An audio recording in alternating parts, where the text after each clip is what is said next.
हरे कृष्णा माता जी, प्रियंका माता जी, सभी भक्तों को पंचम प्रणाम।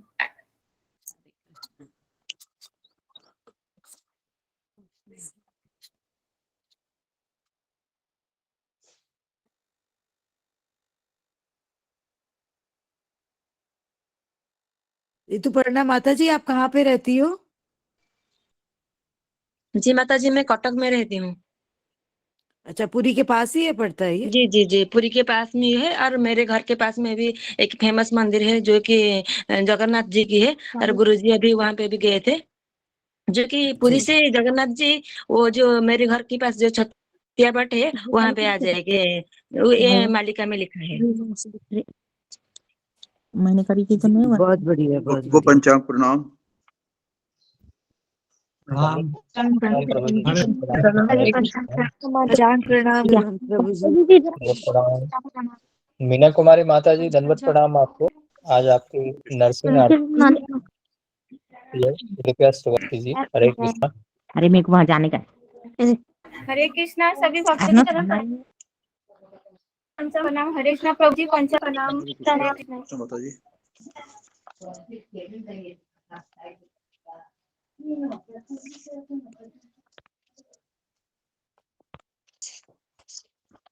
हरे कृष्णा। मीना कुमारी माता जी मेरी आवाज सुन रही हैं तो कृपया आप नरसिंह आरती कीजिए प्लीज। हरे कृष्णा, दंडवत प्रणाम। हरे कृष्णा सभी भक्तों को पंचम प्रणाम। प्रभु जी को पंचम। हाँ प्रभु जी, करती हूँ। हरे कृष्णा सभी वैष्णव को मेरा पंचम। चाय पे शुरू कर दी ना। जय नरसिंह व्हाट्सएप पे। जय जय सिंह प्रह्लादेशा जय पद्मा मुख पद्म वृंदा उग्रं वीरं महाविष्णुं ज्वलन्तं सर्वतोमुखं नरसिंहं भीषणं भद्रो मृत्युर्मृत्युं नमाम्यहम्। नमस्ते नरसिंहाय, नमस्ते नरसिंहाय। प्रह्लाद दायिने, प्रह्लाद दायिने। हिरण्यकशिपूर्वसः, हिरण्यकशिपूर्वसः। तिलटंकार नखालाए, तिलटंकार नखालाए। इतो नरसिंहा पर तो नरसिंहा, तो नरसिंहा पर तो नरसिंहा। यतो यतो यामि ततो नरसिंहा, यतो यतो यामि ततो नरसिंहा। बहिर्नरसिंहा हृदय हे नरसिंहा, बहिर्नरसिंहा हृदय हे नरसिंहा। नरसिंहं दें शरणं प्रपदे, नरसिंहं दें शरणं प्रपदे। तव कर कमल वरे नखाद्भुत श्रृंगा दलिता हिरण्यकशिपु तनुभृंगा। केशवधीशा नरहरि रूपा जय जगदीश हरे, जय जगदीश हरे, जय जगदीश हरे।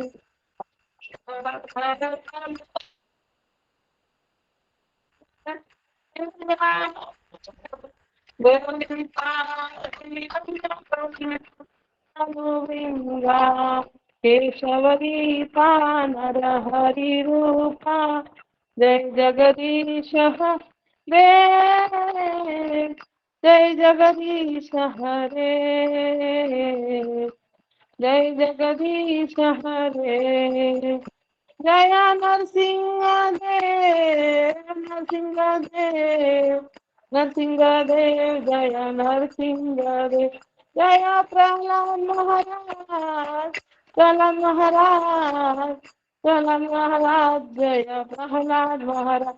जय नरहरि नरहरि नरहरि जय नरहरि जय भक्त प्रहलाद भक्त प्रहलाद भक्त प्रहलाद जय भक्त प्रहलाद जय जय प्रभुपाद प्रभुपाद प्रभुपाद जय श्रील प्रभुपाद गुरुदेव जय गुरुदेव गुरुदेव जय जय गुरुदेव तागा प्रेमानंदे हरि हरि बोल। सब भक्तों की जय जयकारो हरे कृष्णा। गुरु और वरांग की जय जयकारो हरे कृष्ण। हरे कृष्णा सभी भक्तों को हरे कृष्णा बहुत हरे सुंदर बहुत कृष्णा सुंदर बहुत सुंदर बहुत माता जी। सुंदर। बहुत सुंदर माता जी, बहुत सुंदर। बहुत सुंदर लग बहुत सुंदर माता हरि जी। बोल माता जी, हरि बोल। बहुत सुंदर कृष्ण माता भक्तों को जी। पंचांग प्रणाम। हरे कृष्ण माता जी पंचांग प्रणाम। नीलम माता जी के बेटा को पंचांग प्रणाम। हरे कृष्णा सभी भक्तों को पंचांग प्रणाम। हरे कृष्णा सभी भक्तों को पंचांग प्रणाम। हरे कृष्ण हरे हरे कृष्णा प्रभु जी पंचांग प्रणाम। हरे कृष्णा माता जी। नीलम माता जी, मामनी माता जी, ममता माता जी, शोभा माता जी, मीना माता जी, शिवानी माता जी, अशोक प्रभु जी, पंचांग सबको मेरा प्रणाम सभी पंचांग भक्तों प्रणाम। को पंचांग माता जी हरे सुधा कृष्ण माता रूबी प्रणाम। संभवी माता जी, सबको मेरा पंचांग प्रणाम। कृष्ण सभी भक्तों को पंचांग प्रणाम। सभी को पंचांग प्रणाम। रूबी माता जी के बेटे को मेरा पंचांग। हरे कृष्णा माता जी पंचांग प्रणाम। मुझको नरसिंह आरती भेज दो ना आपने इस पे मोनी माता जी, वर्षा माता जी लिख को के ऐसा प्रणाम। भेज दो यहाँ ना तो विनोद प्रभु जी शायद नरसिंह नाम है, आरती उनको भी पंचांग प्रणाम। हरे कृष्ण दसमी माता जी ग्रुप पे। पंचांग प्रणाम। रूबी माता जी पंचांग प्रणाम। वर्षा माता जी पंचांग दुर्गा प्रणाम। माता जी सौंदर्य माता पंचांग जी प्रणाम। पंचांग प्रणाम। गुगलवर जर सर्च केलं वर्षा हाँ माताजी गुगलवर जर सर्च केलं नरसिंह आरती तर तिथे हाँ तुम्हाला पीडीएफ मध्ये मिळून जाईल. मिळून जाईल ना हो कारण हो माझ्याकडे नाही आहे नरसिंह विशाल आरती पूजी पंचांग प्रणाम। हा पंचांग गुगलवर सर्च असं करायचं लिहिलेली मॅडम. पाहिजे हो पीडीएफ मध्ये लिहिलेली पाहिजे तिथे लिहायचं नरसिंह आरती पीडीएफ. हा हा लिहिलेली येईल ना अशी हो हो लिहिलेली येईल पूर्ण मराठीमध्ये लिहिलेली येईल. हा आणि मग ते आपण काढ मिळेल ना हे करून हा तुम्ही सेव्ह करून घ्यायची ती ईमेल तुमच्या मोबाईल मध्ये. बरं बरं चालेल हो धन्यवाद नसेल तर मग टाकून देईन मी तुम्हाला. हा टाकून द्या कारण आहे ना मला आपल्याकडे आणि माझ्याकडे नाही आहे ना चालेल अगर अच्छा होता आप लोग अलग से बात कर लेते तो सभी भक्त भी नहीं समझ पा रहे हैं लोग क्या बात कर रहे हैं तो क्षमा बेटर है करिए अगर 1-to-1 तो क्षमा आप करिए. लोग से करबद्ध निवेदन है कि कई भक्त हैं तो आप लोग अगर 1-to-1 बात करना है तो कृपया नंबर एक दूसरे से एक्सचेंज कीजिए और उसको बात कर सकते हैं क्षमा ये करिए सभी रिक्वेस्ट है भक्त. बुरा मत क्षमा मानिएगा आप करिए लोग। गुरुजी नहीं मुझे बोलने का ही था नहीं, नरसिंह आरती का जी आपको नहीं, जी जी ठीक बुरा है मत मानिएगा ये जस्ट नहीं नहीं नहीं बुरा ग्रुप में क्यों हम मान लोग हैं तो हमें एक दूसरे का ख्याल रखेंगे तो बेटर होगा। हरे कृष्णा हम साथ साथ हैं यहाँ पे सबका ख्याल रखना ही भक्त को एक दूसरे का ख्याल अपने से ज्यादा रखना चाहिए ऐसा मुझे लगा इसलिए मैं बीच में आप ओके लोग को प्रभु। रोक दिया क्षमा कीजिएगा। क्षमा कीजिए.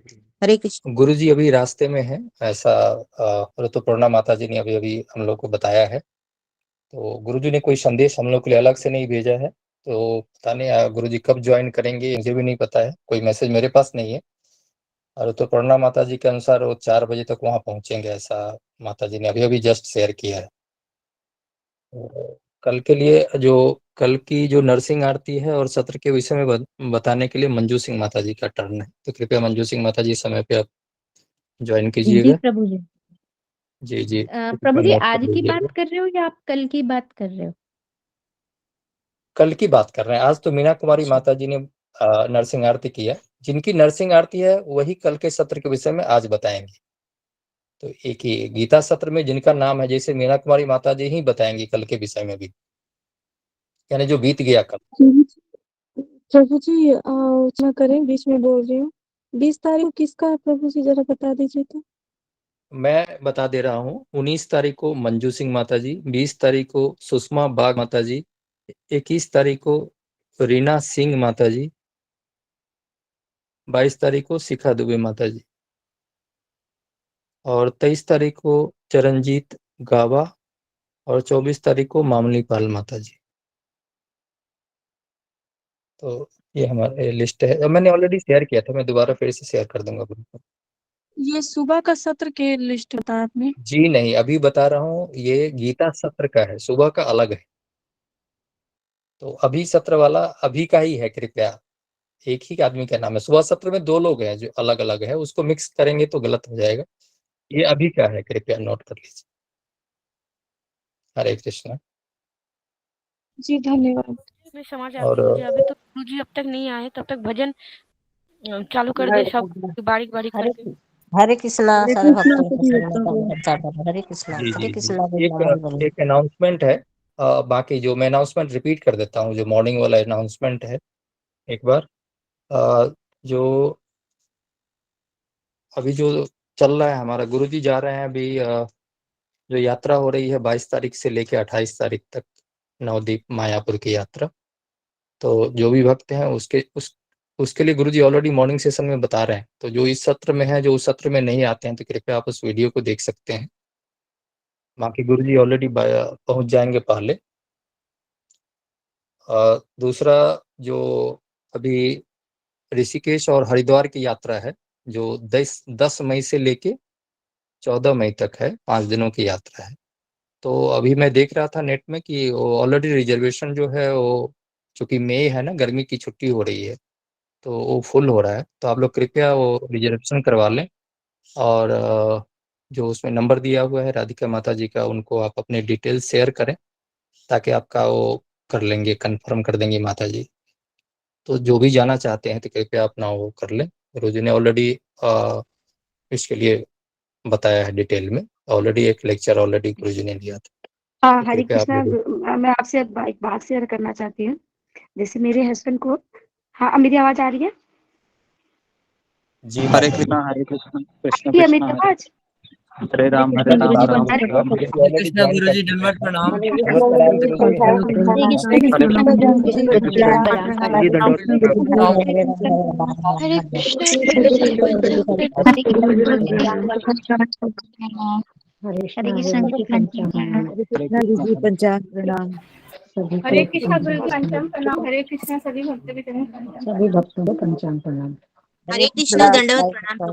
हरे कृष्णा सभी प्रभु जी माता जी को दंडवत प्रणाम। हरे कृष्ण प्रणाम गुरुजी, दंडवत प्रणाम। हरे कृष्ण गुरुजी पंचांग प्रणाम।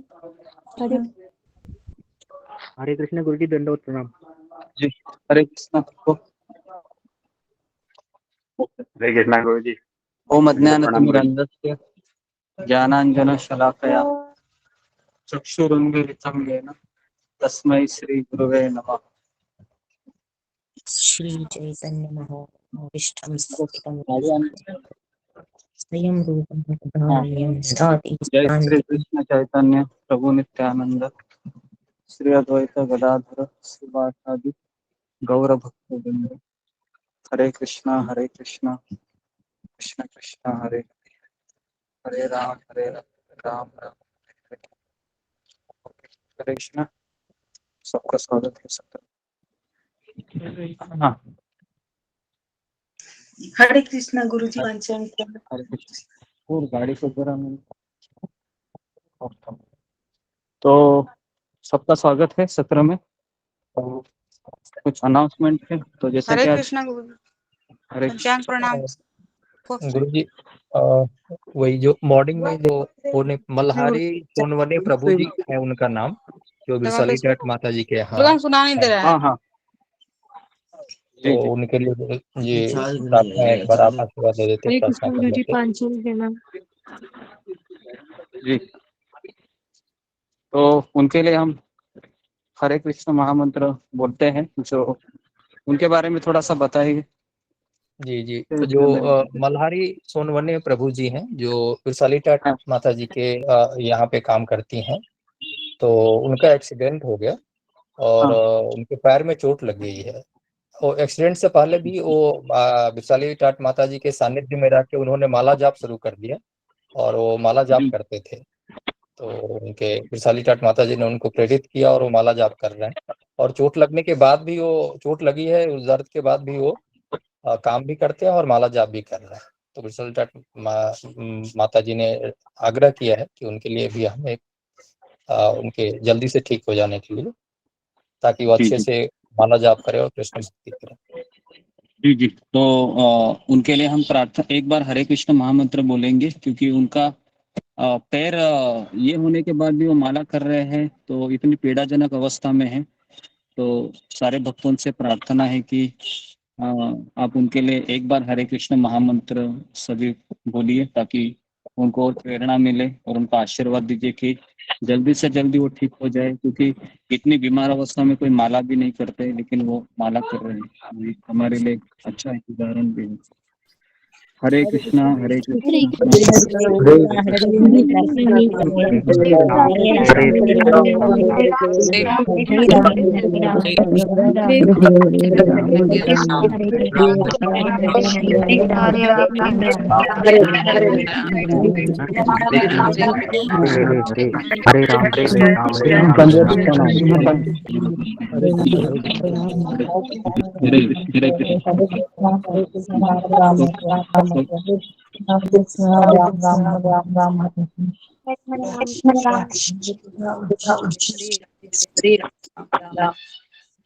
ओके। हरे कृष्ण हरे कृष्ण। सब लोग माइक को बंद कीजिए और अभी हम आगे बढ़ते हैं। तो कल क्लास में क्या हुआ था, उसका किसका टर्न था बताना? मीना कुमारी माता जी बताएंगे। मीना कुमारी माता जी बताएंगे। जी गुरुदेव, मैं बताती हूँ। हरे कृष्णा। गुरुदेव जी को पंचांग दंडवत प्रणाम और सभी भक्तों को पंचांग दंडवत प्रणाम। कल श्रीमद् भगवद गीता सदन में गुरुदेव आपने जो है अध्याय 17 से 14, 15, 16, 17, 18, 19 श्लोक तक लिए थे और बाकी का 20 श्लोक से आज लेना है। तो 14 श्लोक में आपने बताया ये शरीर की तपस्या से संबंधित है। 15 श्लोक में आपने बताया वाणी की तपस्या है। 16वें श्लोक में आपने बताया मन की तपस्या है और 17वें श्लोक में सात्विक मतलब तपस्या है और श्लोक नंबर 18 में राजसी तपस्या है और श्लोक नंबर 19 में तामसिक तपस्या क्या है ये बताया था। तो शरीर की तपस्या मतलब 14वें श्लोक में आपने बताया कि बच्चों की पहली गुरु माँ होती है, लेकिन आजकल जो है माँ बाप जो है व्हाट्सएप पे ही हो गए हैं, तो बच्चे का पहला गुरु जो है गूगल गुरु हो गया है, व्हाट्सएप गुरु। लेकिन जो है आपने एक क्वेश्चन भी डाला था कि कितने लोग जो है अपने बच्चों को जो है श्रीमद् भगवद गीता, श्रीमद् भागवतम या फिर श्री कृष्ण भगवान संबंधी कहानियां सुनाते हैं। कर रहे हो तुम? आवाज आ रही है ना मेरी? फिर उसके बाद शिवाजी महाराज जी का उदाहरण भी दिया था। मैं भी मुंबई से पढ़ी हूँ, तो मुझे जो है शिवाजी महाराज बचपन में बहुत अच्छे लगते थे और उस समय फर्स्ट टाइम मैंने हिस्ट्री में पढ़ा था अभी वहाँ पे कि जीजा माता जो है वो बहुत ही मतलब उनको ऐसे कहानियां बताती थी और श्रीमद् भगवद गीता मतलब वो उनको पढ़ाती थी। तो मेरे लिए भी काफी वो आइडियल रही हैं और मुझे भी शिक्षा मिली उनसे काफी। तो इसके बाद जो है आपने कहा कि मतलब हमें जो है किसका सम्मान करना चाहिए और किसकी पूजा करनी चाहिए, किसकी सेवा करनी चाहिए। पहले नंबर पे भगवान, माता पिता, ब्राह्मण मतलब वो जो शिक्षा देता है। ब्राह्मण की स्थिति जो है आज के जैसे नहीं है, लेकिन पहले वाले ब्राह्मण मतलब जो क्षत्रिय वैश्य शूद्र को शिक्षा देता, ज्ञान देता है, और आज के ब्राह्मण तो अलग ही हैं। और आध्यात्मिक गुरु मतलब हमें जो है वो इन सब में सबसे बेस्ट आपने आध्यात्मिक गुरु को ही बताया है, जो हमें जन्म मृत्यु से मुक्ति का मार्ग बताता है और सही उद्देश्य तक मतलब हमें वो पहुंचाने में मदद करते हैं। तो हमें इनकी सेवा करनी चाहिए और इनकी बातों को मतलब एकदम एज इट इज मानना चाहिए। और फिर इसी में शरीर की तपस्या में ही आया था कि शरीर को जो है 4 प्रकार से तपस्या करनी चाहिए। सरलता मतलब उसे कपट रहित होना चाहिए। ब्रह्मचर्य मतलब इंद्रियों पर नियंत्रण करना चाहिए अपने, क्योंकि इंद्रिय हमें जो है बांधती है इस संसार में। पवित्रता और अहिंसा मतलब उसे किसी प्रकार की अहिंसा नहीं करनी चाहिए, सब जीवों के प्रति जो है उसे उसके मन में जो है दया होनी चाहिए। श्लोक नंबर 15 में आपने वाणी की तपस्या बताई। इसमें बताया कि आपको सच बोलना है, किसी को ठेस न पहुंचे ऐसी मतलब बातें करनी है, लेकिन आपने वहाँ पे ये भी बताया कि एक शिक्षक जो है वो उसको सही बात बतानी चाहिए अपने शिष्यों को, वो स्वतंत्र है, वो इस चीज के लिए ये नहीं सोचता कि ठेस पहुंचेगी, क्योंकि अगर वो ये सोचने लगे तो उसके शिष्य ही बिगड़ जाएंगे, ऐसा मतलब। फिर और अशांत कर देने वाले वाक्य नहीं बोलने हैं। और इसमें पॉजिटिव वे एक आपने बताया था कि हमें हमारे वाणी की तपस्या ये भी है कि वैदिक साहित्य का को पढ़ना या पठन करना। फिर आपने ये कहा कि भगवत गीता जो आज आप लोग एक ही श्लोक पढ़ रहे हैं, लेकिन ये समझिए कि आप इस एकादशी के दिन वाणी की तपस्या कर रहे हैं। श्लोक नंबर 16 में आपने मन की तपस्या बताई, और मन की तपस्या में कहा कि इंद्रिय तृप्ति से अलग अलग करना है अपने मन को, और मन को हमेशा ना बोलना है, हमेशा ना। और फिर आपने पूछा कि दूसरों का भला कैसे हो, इसके लिए हम क्या करेंगे, ये प्रश्न भी आपने पूछा था। तो इसमें जो है वो मतलब सभी माता जी लोगों ने आंसर दिया, तो उसमें ये मुझे समझ में आया कि हमें कृष्ण को ही देना है उनको, मतलब प्रसाद, सत्संग, हरि नाम कीर्तन, या फिर उनको तीर्थ यात्रा के लिए मदद करना, भगवत मदद करना, और भगवत गीता देना। जैसे एक माता जी भी बीच में बोली कि भगवत गीता जो है उनकी पड़ोसी जो है वो अच्छे से सेवा नहीं कर रही थी, तो उन्होंने जाके उन्हें मार्गदर्शन किया, फिर वो एकादशी को भगवत गीता देने वाली थी। फिर आपने जो है बंदर का उदाहरण दिया था कि बंदर कैसे जो है, मन एक बंदर की भांति है, वो कैसे उछलता कूदता रहता है। फिर मदारी उसको कैसे काबू में बोलता है कि यहाँ पे कूदो, यहाँ पे रहने दो, ऐसे। फिर आपने कहा कि सुबह 4 बजे का अलार्म, मतलब हमको उठना ही उठना है, अगर हम लोग नहीं उठेंगे तो मतलब मुझे ये शायद दूसरे दिन का याद आ रहा है कि अभी का याद आ रहा है, लेकिन मुझे ये याद आया कि मतलब मन हंसेगा बाद में कि मैं कामयाब हो गया, वो ताली बजा के हंसेगा, शायद दूसरे दिन का था। और इसमें भक्ति सिद्धांत सरस्वती ठाकुर जी महाराज का कल मैंने पढ़ा था, उसमें पंचम स्कंद में श्रीमद् भागवतम की, उसमें जब वो रघुगण जी को उपदेश दे रहे हैं जड़ भरत, तो उन्होंने कहा कि भक्ति सिद्धांत सरस्वती महाराज का जो 17वें श्लोक में था, अध्याय 12 था, तो उसमें था कि वो कहते हैं कि मन को सुबह उठने के पहले, सुबह उठने के बाद और रात को सोने के पहले जूतों से मारना चाहिए। ऐसा बहुत ही सुंदर लगा था मुझे पढ़ के। और प्रभुपाद जी के लेक्चर में भी मतलब आपने एक सीरियस होने की कथा बताई थी कि कैसे उन्होंने कहा कि मतलब हमें सीरियस रहना चाहिए। तो उसमें एक भक्त जो है वो मतलब कुछ अजीब सी शक्ल बना के जो है वो सीरियस जैसे मतलब कर रहे थे, तो प्रभुपाद जी ने कहा कि ये क्या कर रहे हैं, तो उन्होंने कहा कि ये मतलब आपने बोला है ना कि सीरियस रहना, तो ये सीरियस जैसे दिख रहे हैं।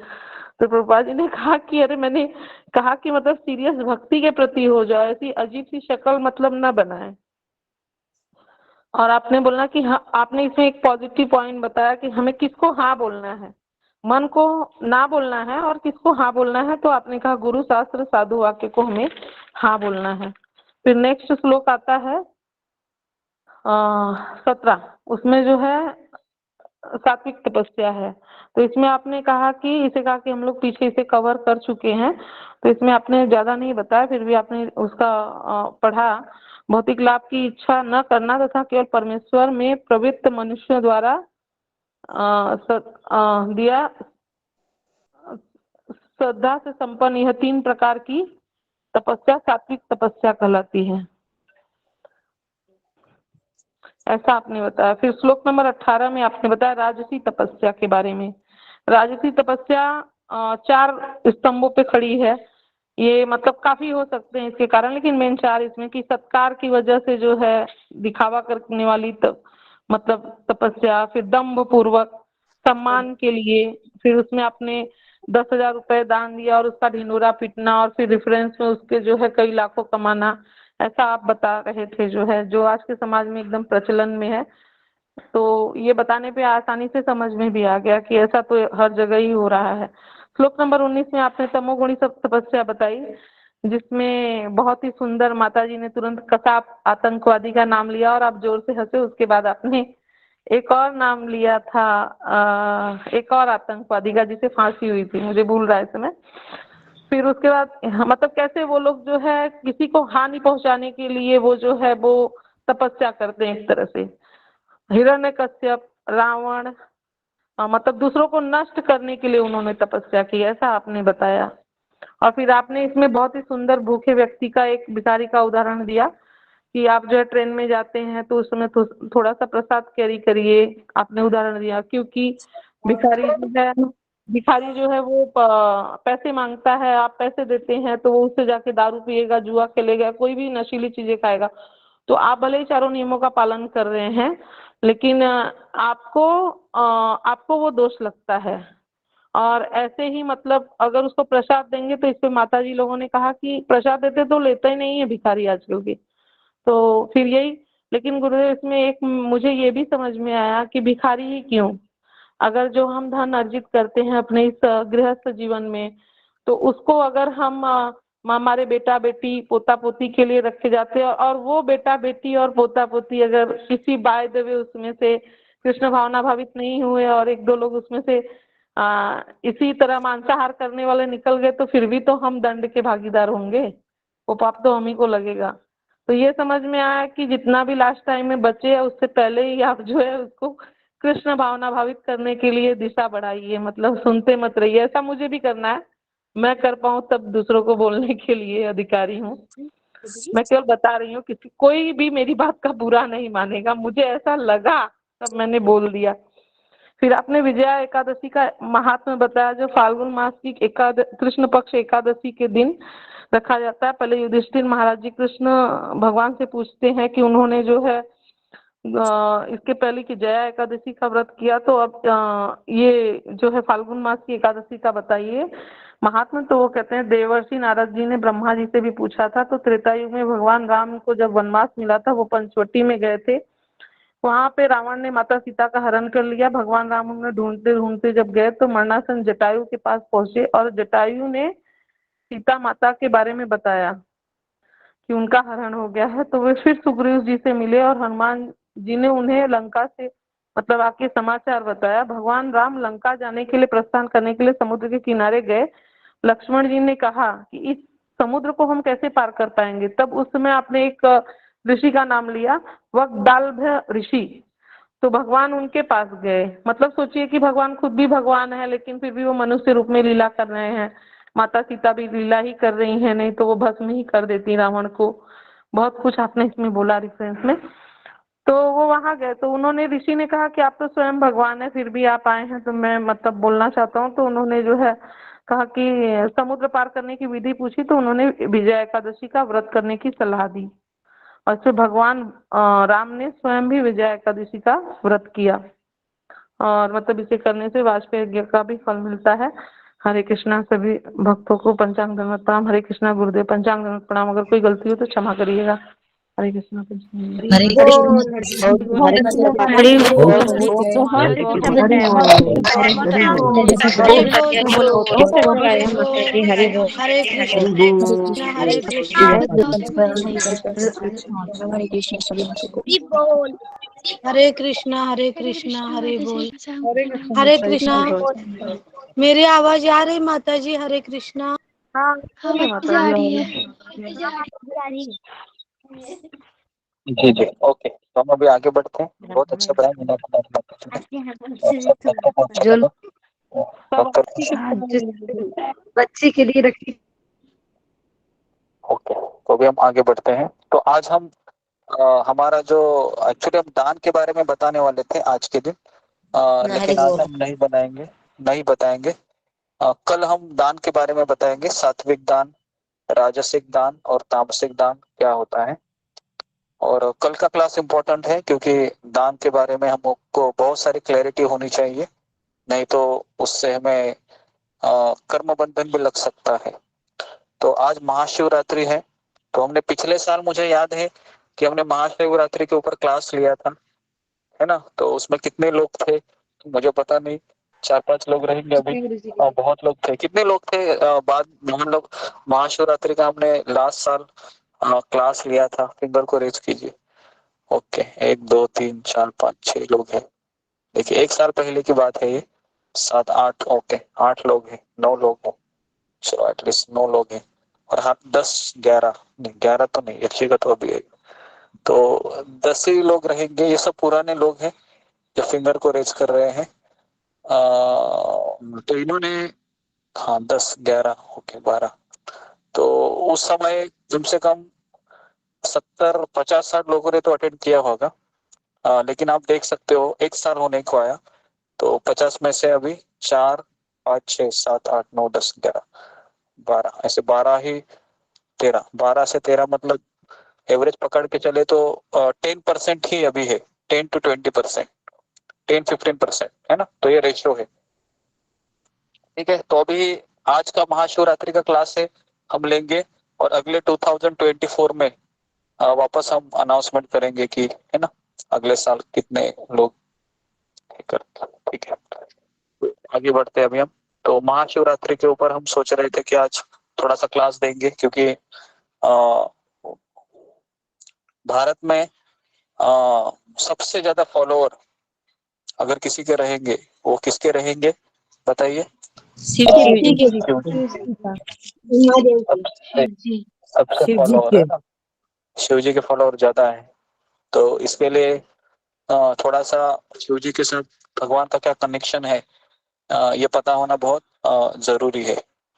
ठीक है, तो सबसे पहले मैं आपको चार्ट दिखाता हूँ। ओके, उस चार्ट में मैं आपको शिव जी कहाँ है वो बताता हूँ, है ना। उसके ऊपर उसके बाद फिर मैं आपको महाशिवरात्रि के बारे में बताता हूँ। तो मैं एक चार्ट शेयर कर रहा हूँ, तो सब उस चार्ट को देखिए और शिव जी है वहां पर।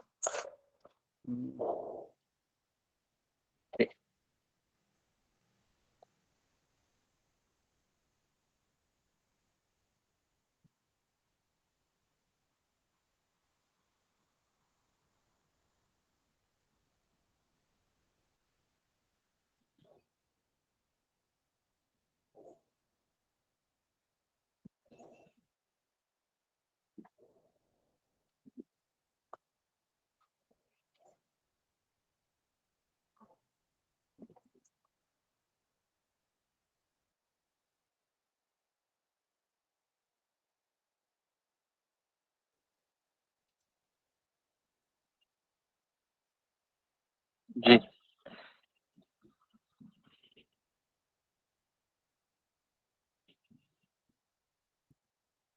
ये चार्ट में आपको दिखा रहा हूँ, थोड़ा सा आपको इसमें ये रहेगा, पता नहीं इसमें भी क्लियर होगा क्या।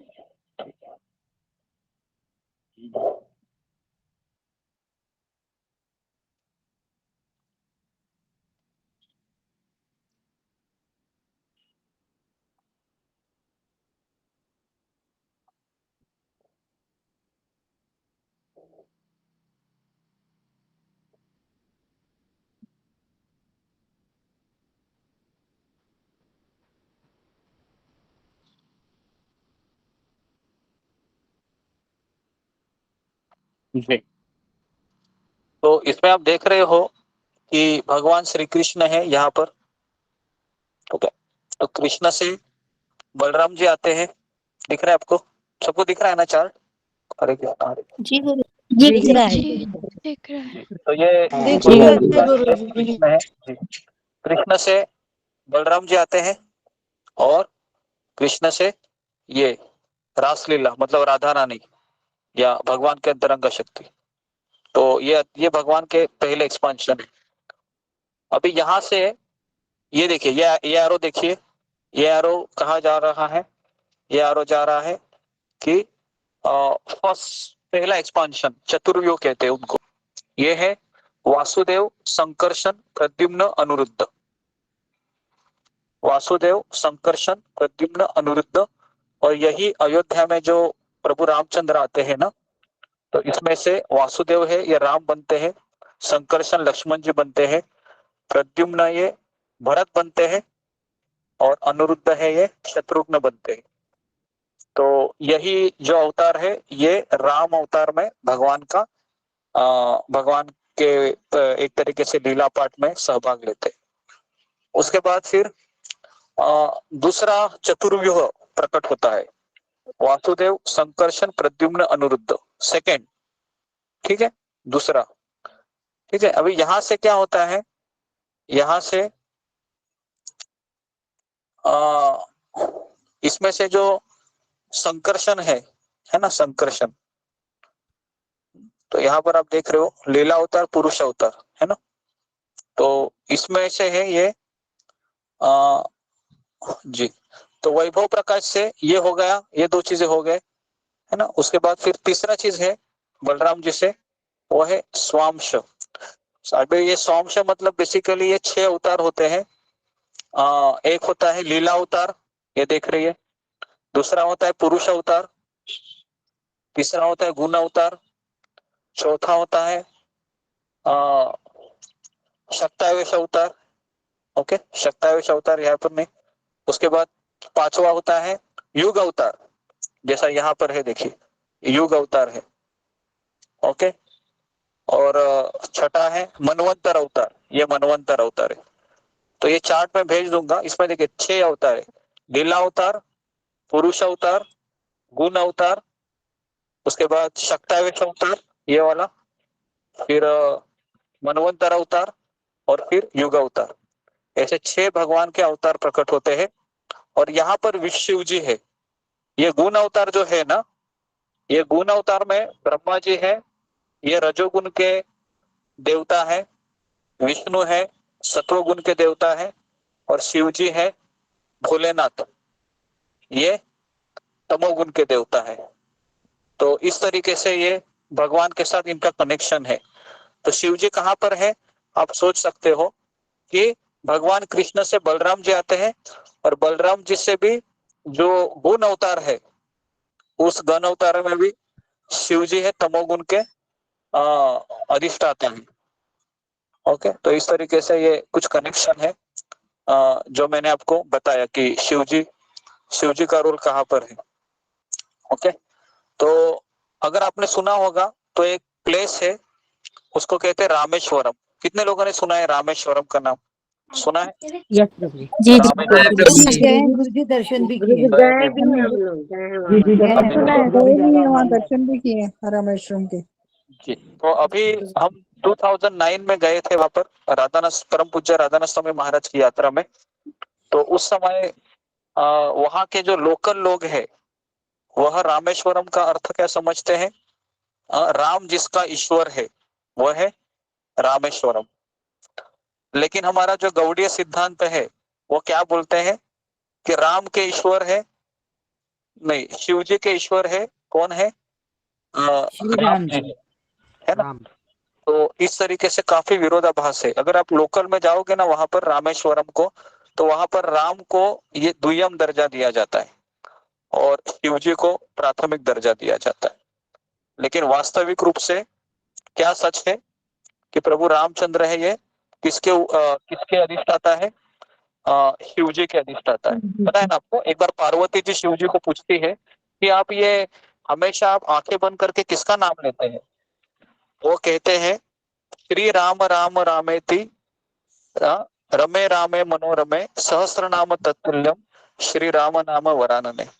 तो वो कहते हैं कि मैं हमेशा राम नाम का जप करता रहता हूँ, है ना। अभी ये शिव पुराण में ये कथा आती है कि शिव जी स्वयं पार्वती मैया को ये कहते हैं कि मैं हमेशा राम का नाम का जप करता हूँ, है ना। इसके लिए ना जब तक हम गुरु शिष्य परंपरा से नहीं जुड़ते हैं, हमें एक्चुअल ज्ञान नहीं होता है, विरोधाभास ज्यादा होता है।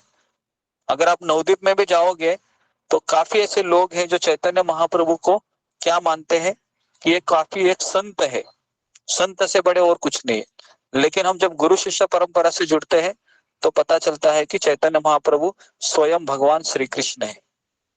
तो इतना मतलब ये हमको एक्चुअल नॉलेज मिलता है। इसके लिए हम जब तक हम गुरु शिष्य परंपरा से जुड़ते नहीं है तब तक हमको सही चीज पता ही नहीं चल रही है कि क्या सच है क्या गलत है।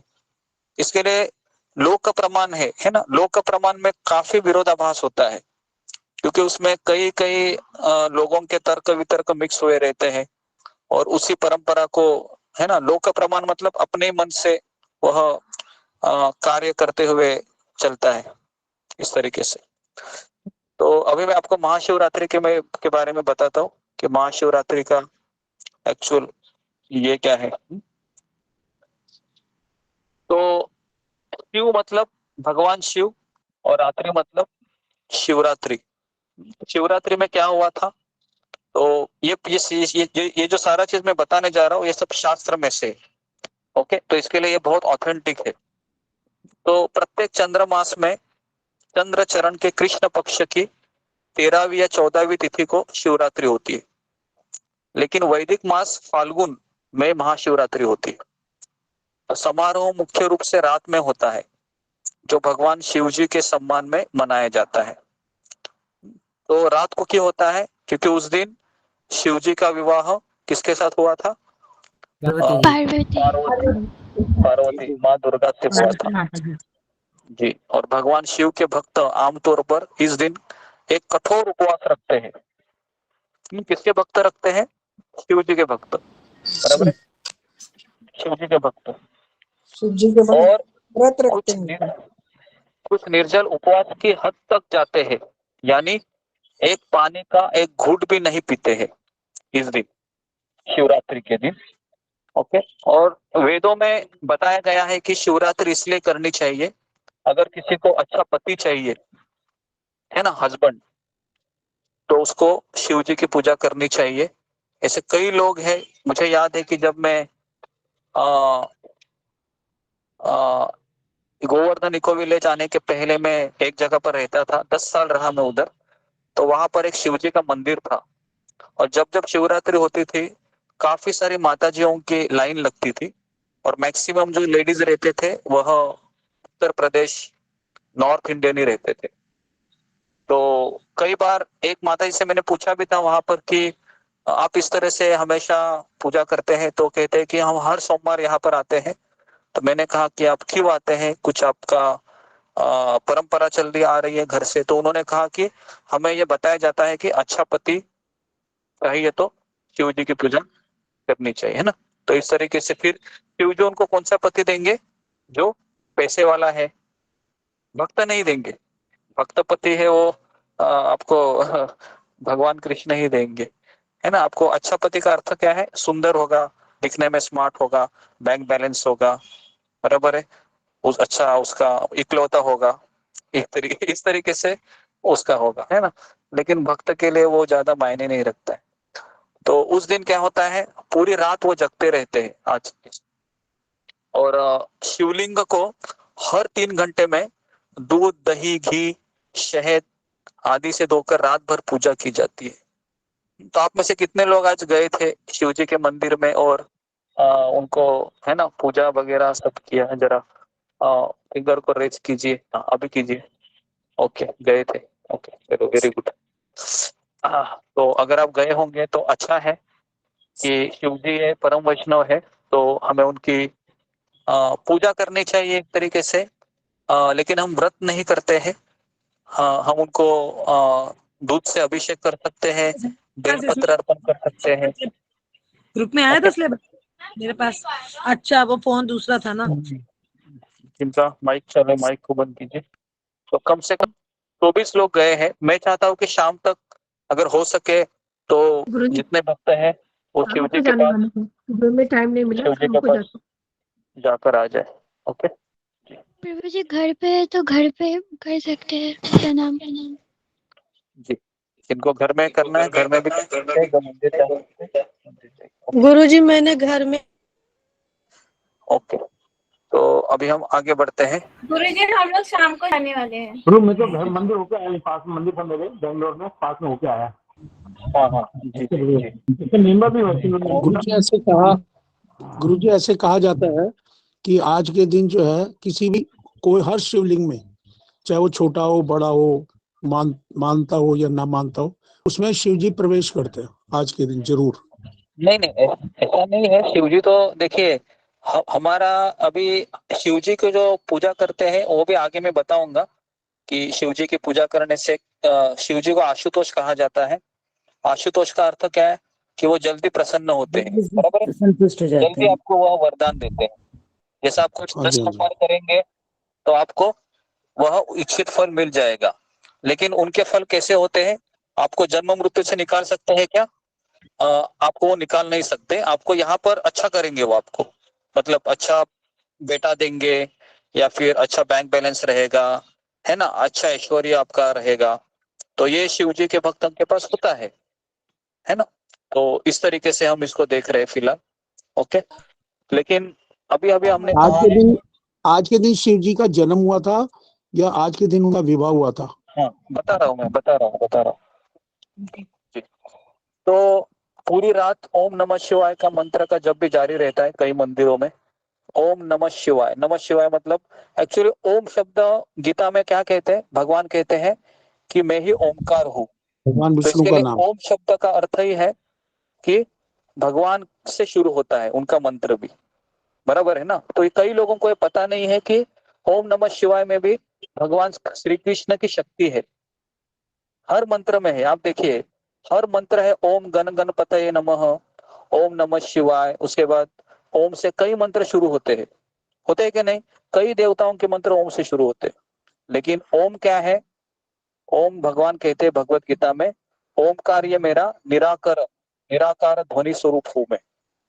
विभूति योग करके भगवान का जो 11वां अध्याय है ना, जो हमने पढ़ा था कि नहीं, हमने उसमें पढ़ा था हमने, भगवान कृष्ण कहते हैं कि मैं ओमकार हूँ। हाँ जी, पढ़ा था जी। तो इसके लिए एक्चुअली कृष्ण कृष्ण से ही सारा कनेक्शन है। कृष्ण विष्णु के बिना कोई भी देवता है ना किसी को वरदान दे सकता है ना, ना उसकी श्रद्धा उस देवता में स्थिर हो सकती है। तो ये हमारा क्लैरिटी होना चाहिए। कृष्ण है ये जड़ है, जड़ में पानी डालेंगे तो पेड़ या फिर पत्तों को या फिर फलों को अलग से पानी देने की कोई आवश्यकता नहीं है। तो अभी आपको ये नहीं सोचना है कि जैसे अभी महाशिवरात्रि हुई, उसके बाद नवरात्रि आएगी, उसके बाद छठ पूजा आएगी, कई सारे वेद शास्त्रों में ये सब चीजें बताए गए हैं। लेकिन ये मार्ग किन लोगों के लिए है, जो रजोगुनी है उन लोगों के लिए। रजोगुनी मतलब जो भौतिक इच्छा को प्राप्त करना चाहते इसी जीवन में, उन लोगों के लिए मार्ग है। हम लोगों के लिए वो मार्ग नहीं है। हम अभी कहाँ जाना चाह रहे हैं, हम अपने घर जाना चाह रहे हैं। तो इसके लिए अगर आप वहां पर जाओगे अभी, तो फिर भगवान को ऐसा ही लगेगा कि इसको यहीं पर रहना है, तो इसको मैं अपने घर फिर नहीं बुलाता हूँ, है ना। तो ये चीज पता होना चाहिए हमें, क्योंकि अभी क्या होगा ना, बाहर आप देखोगे को कई सारे लोग महाशिवरात्रि का ढंडोरा पीट रहे होंगे ना, सब लोग शिव जी की जय जयकार चालू होगी। और हम जब बाहर जाके देखते हैं, बाप रे बाप इतने लोग कर रहे हैं, तो मन में फिर कंफ्यूजन होगा कि क्या सही रास्ते पे मैं जा रही हूँ, यहाँ पर तो काफी लोग हैं। तो एक चीज याद रखिए हमेशा, इस कलयुग में मैक्सिमम लोग हैं ये भौतिक लाभ के लिए ही पूजा में करते हैं, बराबर है। कोई व्यक्ति है वह कृष्ण की अहेतु की भक्ति करना या अपने धाम में जाना या भगवान के घर जाना नहीं चाहता है। तो इसके लिए मुझे बताइए कि सकाम मतलब फल की इच्छा रखने वाले ही लोग मंदिर में जाते हैं, है ना। जैसे कि मैं एक जगह पर आज भी गया था, इधर जगन्नाथ जी का एक मंदिर था, कौन सा था वो जगह, छतिया वो ऑन द वे था, तो मैं वहां पर दर्शन के लिए गया। तो कई वहां पर एक पेड़ देखा, कई सारा उन्होंने वो बांधा हुआ था, पता है ना, मन्नत के लिए बांधते रहते। तो मैं सोचा कि भगवान है, जगन्नाथ जी है, लेकिन फिर भी काफी लोग वहां पर उसी हेतु से आते हैं कि मुझे यहाँ पर कुछ ना कुछ बदले में भगवान से चाहिए, भगवान मेरी मनोकामना पूरी करे। तो जो मनोकामना पूर्ण करने का जब हिसाब होता है ना, तो उसको भक्ति नहीं कहते, उसको बिजनेस कहते। तो इसके लिए हमारा मार्ग थोड़ा सा हटके है। हमारा मार्ग में हम क्या सोचते हैं, हम कहते हैं कि पिता कृष्ण, माता कृष्ण, पिता कृष्ण, धन प्राण। कृष्ण तो आप ही मेरी माँ है, आप ही मेरे पिताजी है, जैसा आप मुझे रखना चाहते हो मैं रहूंगा।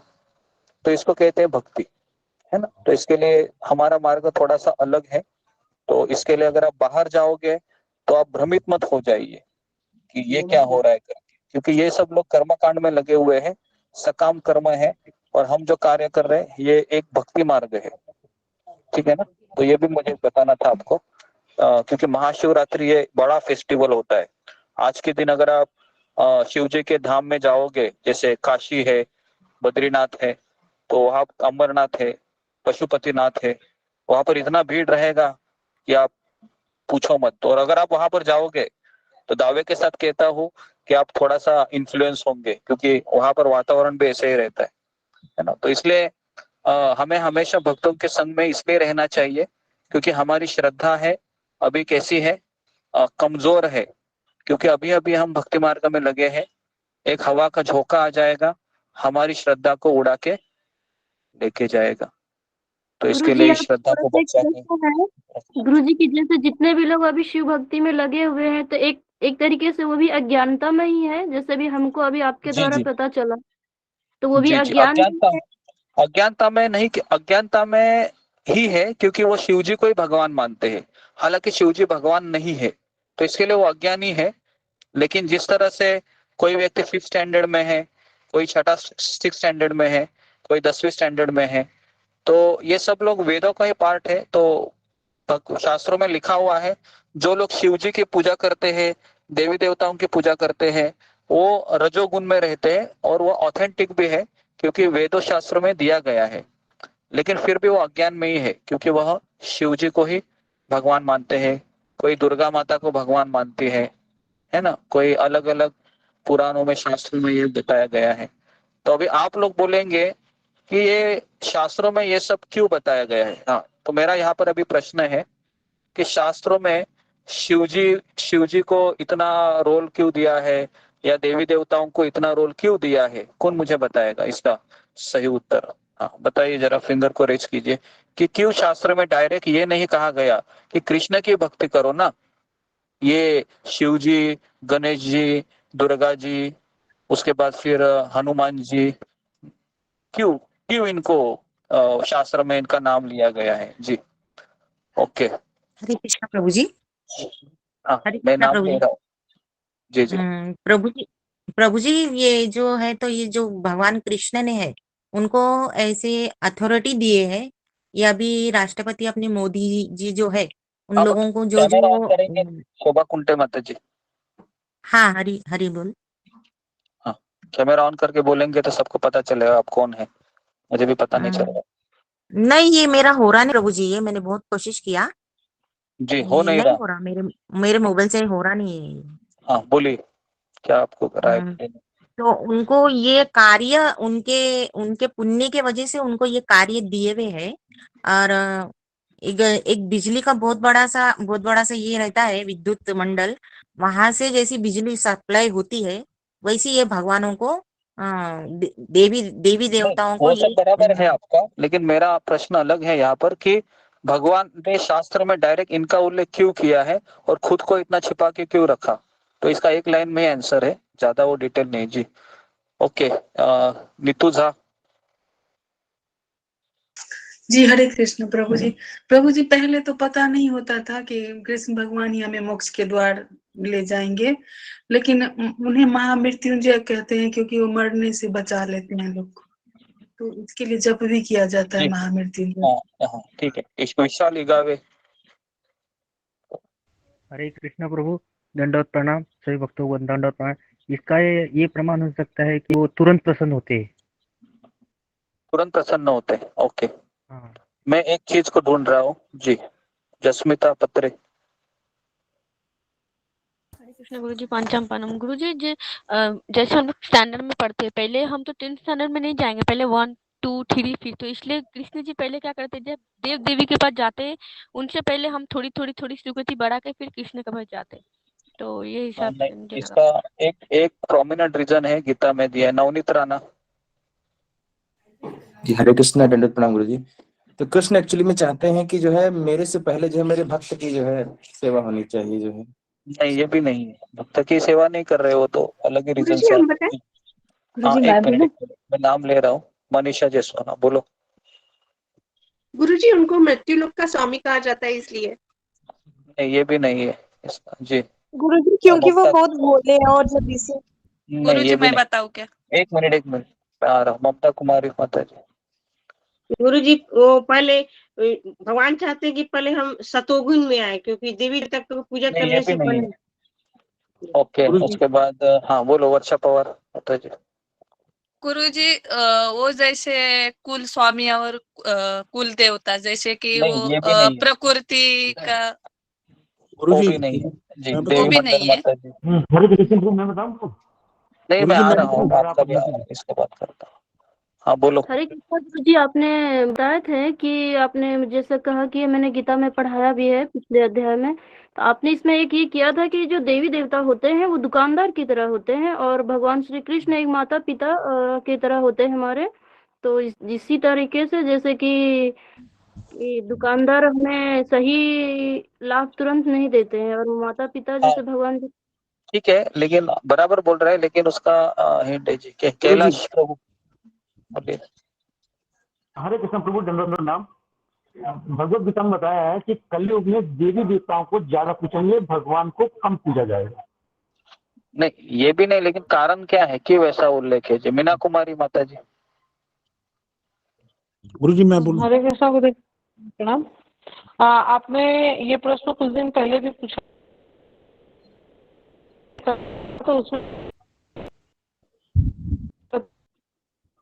भगवान किसी से अपनी भक्ति जबरदस्ती नहीं कराते हैं, उसमें जो है मतलब जबरदस्ती नहीं कराते हैं वो किसी से अपनी भक्ति। ठीक है जी, तो इसका आंसर गुरुजी मैं बोलूं? गुरुजी मैं बोलूं क्या रूबी गुरुजी? कुमारी। हरे कृष्णा गुरुजी, पंचापन।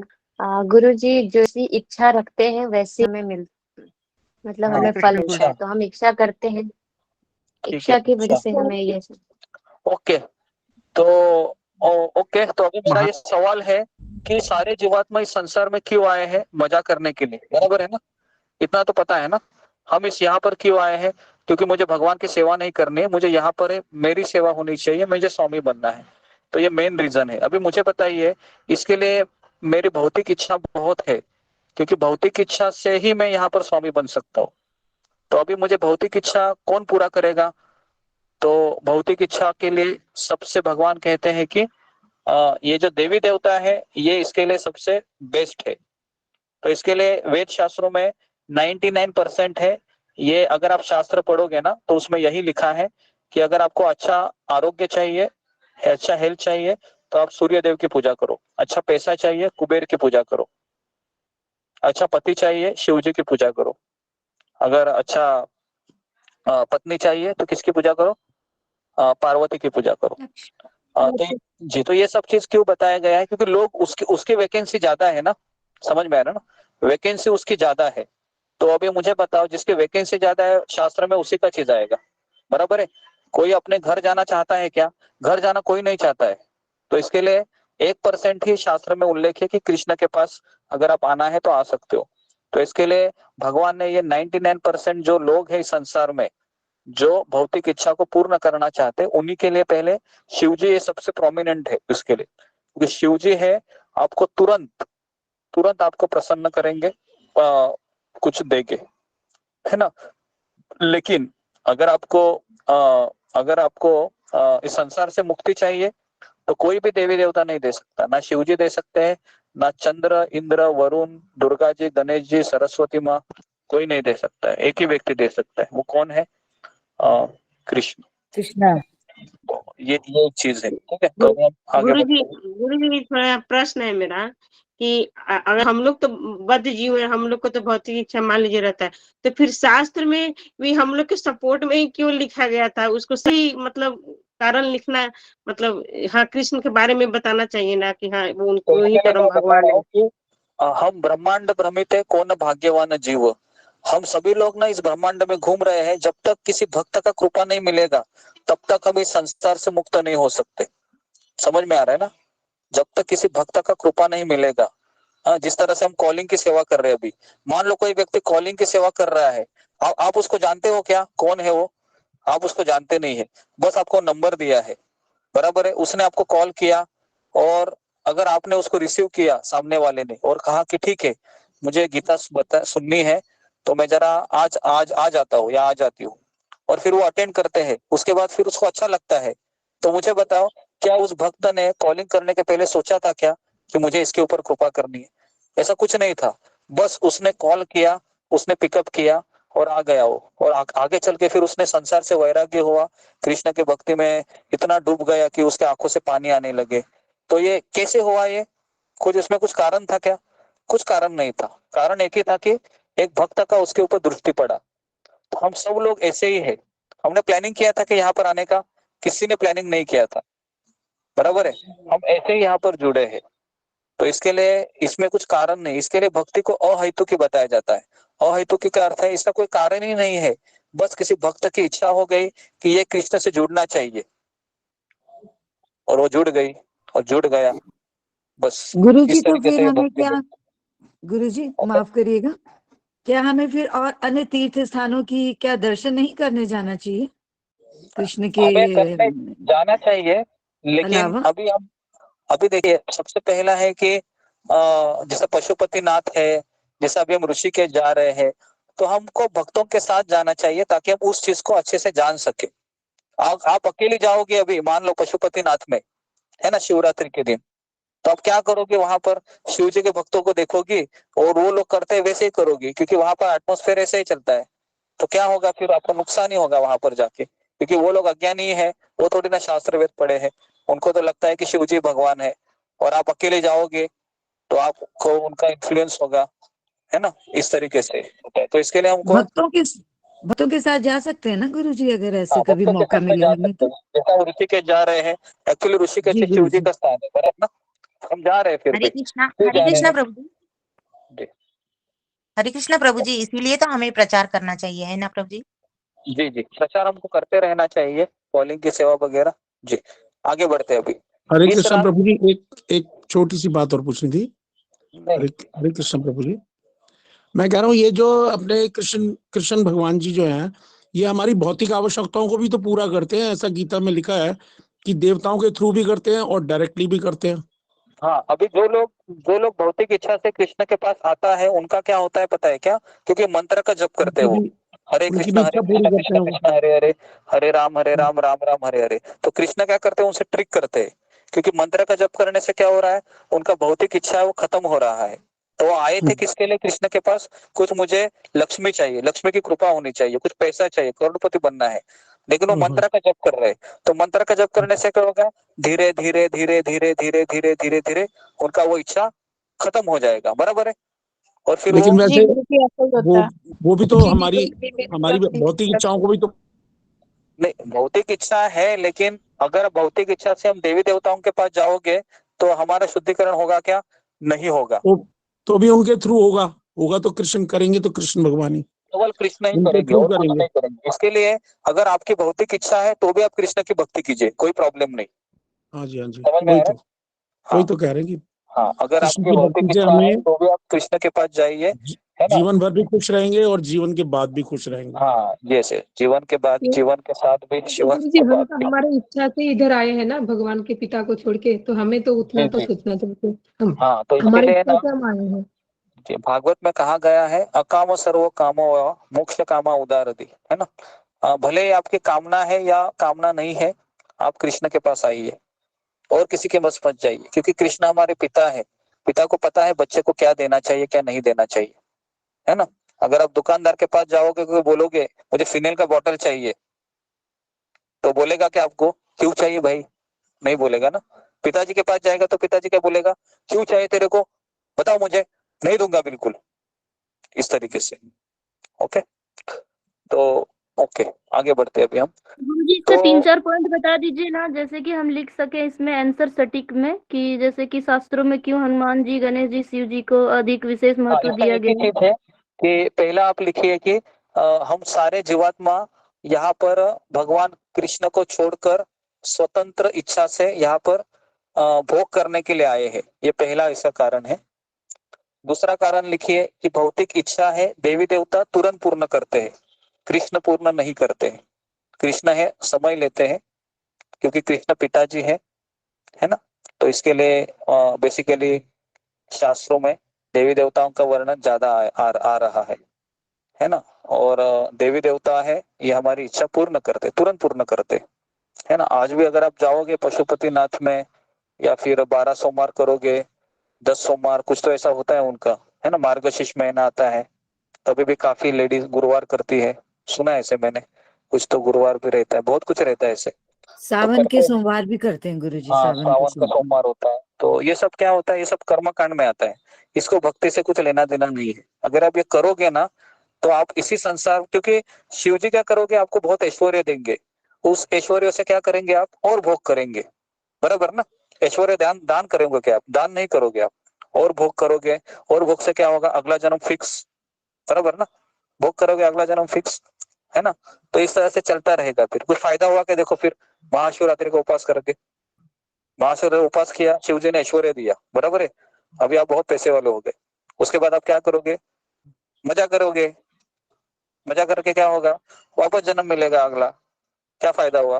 कुछ फायदा नहीं हुआ। तो इस तरीके से चलता है। ओके जी, वैसे आमतौर पे देखा है हमने कि मंदिरों में, जो दूसरे देवताओं के मंदिरों में, लोग आधे जो लोग हैं वो रोते हुए ही रहते हैं, रोते हुए जाते हैं, रोते हुए आते हैं। लेकिन यहाँ इस्कॉन में या कृष्ण भक्ति में देखोगे तो वहाँ नाचते हुए खुश नजर आते हैं। ये भी एक वजह है कि कृष्ण को भजना चाहिए और देवताओं की बजाय।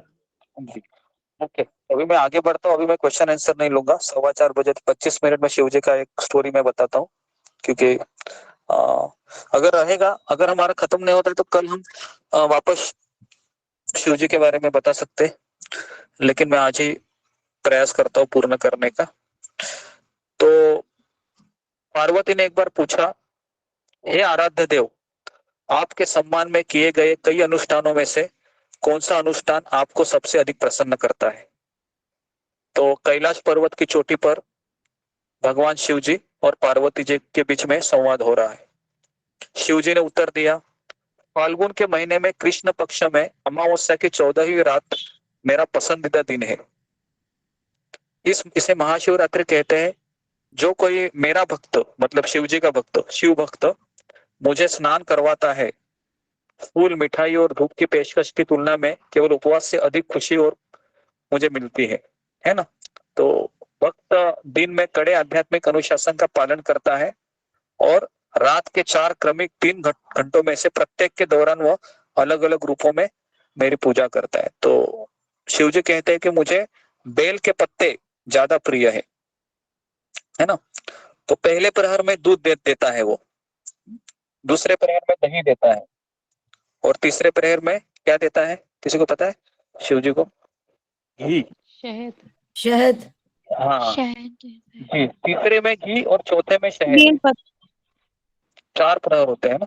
तीसरे प्रहर में घी है और चौथे प्रहर में मधु है। मधु से स्नान करवाते हैं, गंगा और उसके बाद ब्राह्मणों को भोजन कराए, है ना। और उसके बाद व्रत को तोड़ना है।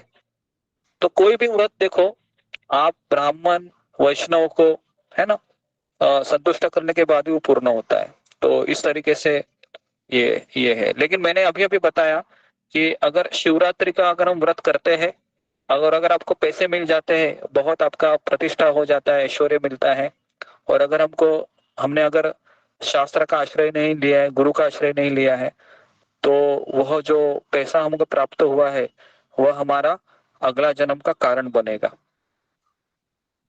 तो इसलिए ऐसा कहा जाता है कि ये देवी देवता कम से कम 100 जन्म लेते हैं, और 100 जन्म लेने के बाद ये आपको कृष्ण के पास भेज देंगे, या विष्णु के पास भेज देंगे, या नारायण के पास भेज देंगे।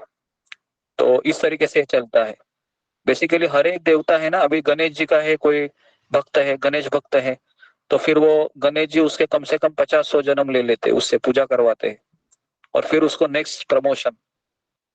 तो आप हम सोचिए ना, हम अभी हमें पता नहीं है, कुछ लोग हैं यहाँ पर शिव जी के भक्त रहे हैं, बराबर है, इस्कॉन में आने के पहले। तो आप यही समझिए कि शिव जी ने ही आपको यहाँ पर प्रमोट किया है, और ये भी हो सकता है कि आपने कई जन्म शिव जी की पूजा की होगी। समझ में आ रहा है? कई जन्म आपने किया होगा, आपको पता नहीं है, लेकिन ऐसा ही होता है ना। और फिर शिव जी किसी भक्त से जोड़ देते हैं आपको। तो अभी मैं आपको वो कथा बताऊंगा कि किस तरह से शिव जी कृपा करते हैं भक्त के ऊपर। तो ध्यान से सुनिए। पहले मैं आपको शिवरात्रि का कथा बताता हूँ कि एक बार शिव जी का व्रत है वह नंद महाराज ने भी किया था। तो उसका मैं कथा बताता हूँ, और फिर मैं आपको वो किस तरह से शिव जी भक्त के ऊपर कृपा करते अपने, और कैसे कृष्ण से जोड़ देते, ये भी बताता हूँ। तो एक बार वृंदावन के चरवाहे पुरुष नंद महाराज की अध्यक्षता में शिवरात्रि समारोह का पालन करने के लिए अंबिका वन जाना चाह रहे थे नंद महाराज। तो बीच में क्या हुआ, शिवरात्रि आ गई, तो सारे शिव जी के भक्तों ने क्या किया, उस समारोह में भाग लिया। तो कभी कभी वैष्णव भी इस समारोह का पालन करते हैं क्योंकि वो भगवान शिव को सबसे प्रमुख वैष्णव के रूप में स्वीकार करते हैं। तो जैसा कि हमने कहा कि हमें शिव जी के मंदिर में जाना चाहिए, सम्मान देना चाहिए क्योंकि वो परम वैष्णव है। तो इस तरीके से फिर श्रीमद् भागवत में कहा गया है कि नंद महाराज और अन्य चरवाहे, इसका मतलब है कि वो नियमित रूप से शिवरात्रि समारोह का पालन नहीं कर रहे थे, लेकिन एक बार वे जिज्ञासा से अंबिकावन जाना चाह रहे थे। तो नंद महाराज ने एक बार शिवरात्रि के समय कृष्ण के लिए, है ना, कृष्ण से परमिशन लेके वो गए थे। तो ये एक वर्णन आता है केवल शिव जी के कनेक्शन में महाशिवरात्रि का, लेकिन हमेशा नंद महाराज नहीं गए थे, है ना, एक ही बार ऐसा जिज्ञासा किए थे। और एक बार वर्णन आता है, अभी दूसरा चीज मैं बताने जा रहा हूं आपको कि जी, तो एक शिव जी का भक्त था, गरीब ब्राह्मण था, वह शिव जी की पूजा कर रहा था। किसके लिए? उसको बहुत ऐश्वर्य चाहिए था, है ना, इतना ऐश्वर्य चाह रहा था कि उसको बहुत पैसा वाला व्यक्ति बनना था उसको, लेकिन वह आध्यात्मिक लाभ के प्रति गंभीर नहीं था, वह भौतिकतावादी था। तो फिर उसने शिव जी का भक्ति किया और शिव जी प्रसन्न हुए। जैसे ही शिव जी प्रसन्न हुए, उनके सामने खड़े रहे और कहा कि तुमको क्या चाहिए। तो अभी देखिए, अभी शिव जी परम वैष्णव है, लेकिन फिर भी उस भक्त के सामने खड़े होकर कहा तुमको क्या चाहिए। तो उसने कहा कि मुझे ऐसा कुछ आप दे दो जिसको मैं स्पर्श करके मैं पैसे वाला बनूं, मुझे पारस मनी दे दो आप, ऐसा कहा। तो फिर कहा कि ठीक है। तो उन्होंने कहा कि वृंदावन में जाओ तुम, वहां पर एक कृष्ण के भक्त रहते हैं, उनका नाम है सनातन गोस्वामी, तो उनके पास पारस मनी है ना, और उनको कहो कि मैंने भेजा है तुम्हारे पास, तो वो तुमको पारस मनी दे देंगे। बहुत खुश हुआ वो, है ना, और फिर वह भगवान शिव को बहुत धन्यवाद किया कि धन्यवाद, आपने मेरी मनोकामना पूर्ण की, मैं अभी जाता हूँ वृंदावन में।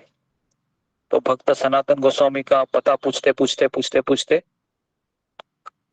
सनातन गोस्वामी के पास गया। तो अभी सनातन गोस्वामी है, वह कुटिया में बैठे थे और उनके पास उनको प्रणाम किया क्योंकि पारस मनी चाहिए था ना, प्रणाम वगैरह सब हुआ।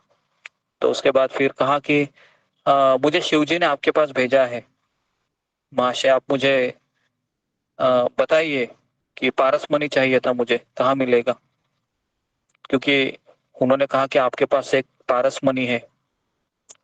तो सनातन गोस्वामी ने कहा हाँ अच्छा, पारस मनी चाहिए क्या तुमको, ओके ओके, तो यहाँ पर एक कूड़ादानी है, तो कूड़ादान में रखा हुआ है, ऐसा कहा।